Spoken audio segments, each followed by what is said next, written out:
Les personnages juifs ayant marqué l'histoire. Un feuilleton proposé et présenté par Gérard Inger. Bonjour, nous avons vu la semaine dernière que nous allons maintenant traiter d'une série de personnages juifs importants dans l'histoire et en suivant un peu l'actualité du moment. Et donc, nous avons commencé à parler de l'affaire Mortara, objet du film de Marco Bellocchio, L'Enlèvement. Et nous avons commencé à planter le décor. Cette affaire se passe en 1858 à Bologne, dans les États du Pape, en Italie du XIXe siècle.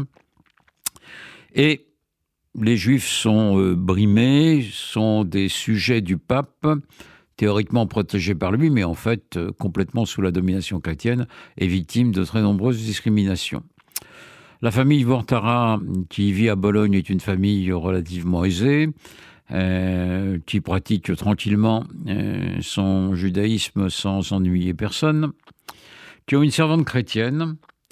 Et cette servante chrétienne, lorsque le petit Edgardo, qui appartient à une grande fratrie, il y a 8 enfants dans cette famille, le petit Edgardo, à 1 an, est tombé malade.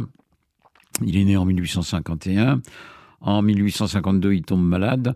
Et la servante, en secret, l'ondoie, comme on dit, c'est-à-dire qu'elle pratique un baptême pour protéger l'enfant dans la religion chrétienne, parce que s'il mourait sans être baptisé, il irait dans ce qu'on appelle les limbes, c'est-à-dire un endroit qui n'est ni le paradis, ni l'enfer, ni le purgatoire, où les âmes flottent indéfiniment parce qu'elles n'ont pas été baptisées. Et donc, en bonne chrétienne, cette servante, complètement analphabète et très superstitieuse, pratique l'ondoiement. Et que tout chrétien a le droit de pratiquer sur quelqu'un qui n'est pas baptisé et qui est en danger de mort. Alors théoriquement, la religion chrétienne interdit de baptiser un enfant à l'insu de ses parents, sauf en danger de mort. Et 6 ans plus tard, en 1858, elle parle à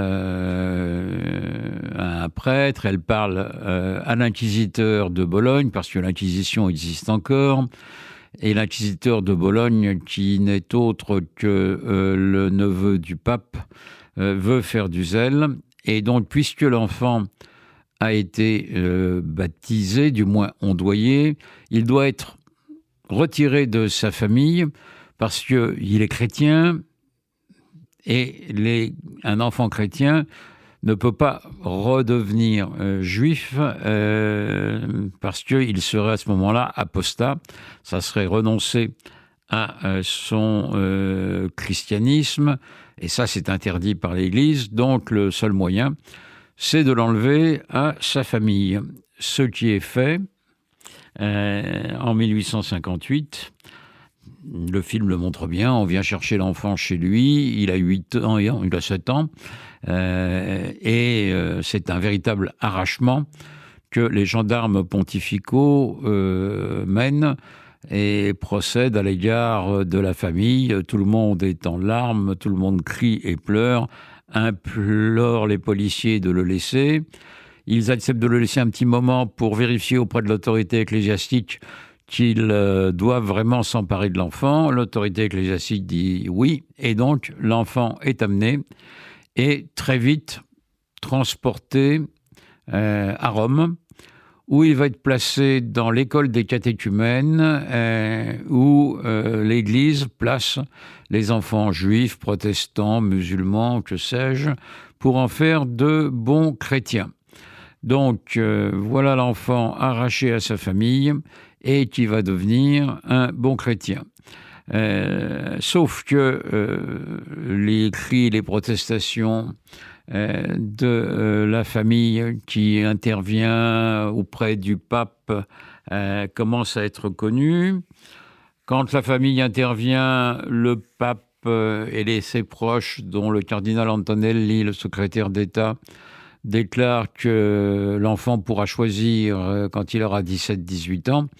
Mais tout le monde sait que c'est un peu une mauvaise blague parce que l'enfant va être élevé dans la religion chrétienne. Alors le père essaye de se battre sur le plan judiciaire. Le paysage change en 1860 parce que le royaume d'Italie voit le jour.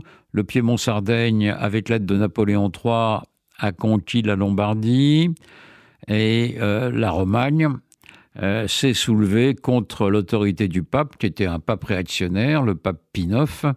Et ce pape complètement réactionnaire, qui condamnera un peu plus tard le libéralisme, le parlementarisme, la démocratie, etc., ne veut rien céder sur l'affaire Mortara, mais il perd l'essentiel de ses territoires, sauf Rome et le Latium. Il est donc en mauvaise posture. Alors la France a tendance à défendre le pape parce que Napoléon III a besoin des catholiques pour asseoir son pouvoir d'empereur, mais il est très choqué par cette affaire Mortara et il proteste auprès du pape en faisant savoir par ses ambassadeurs qu'on n'enlève pas un enfant à sa famille pour l'élever dans la religion chrétienne. C'est quelque chose d'impensable. L'empereur d'Autriche, François-Joseph, fait de même. Et le père Mortara, lui, a donc fait un procès aux gendarmes et policiers qui ont enlevé son fils. Mais le procès a lieu donc dans le royaume d'Italie, nouvellement créé. Mais les juges sont bien obligés de reconnaître que les policiers et les gendarmes ont agi sur ordre et que donc on ne peut rien leur reprocher et ils sont acquittés. Alors est-ce que l'affaire est close ? Ben non, elle n'est pas close et elle va continuer dans les années suivantes. C'était Les personnages juifs ayant marqué l'histoire, un feuilleton proposé et présenté par Gérard Inger.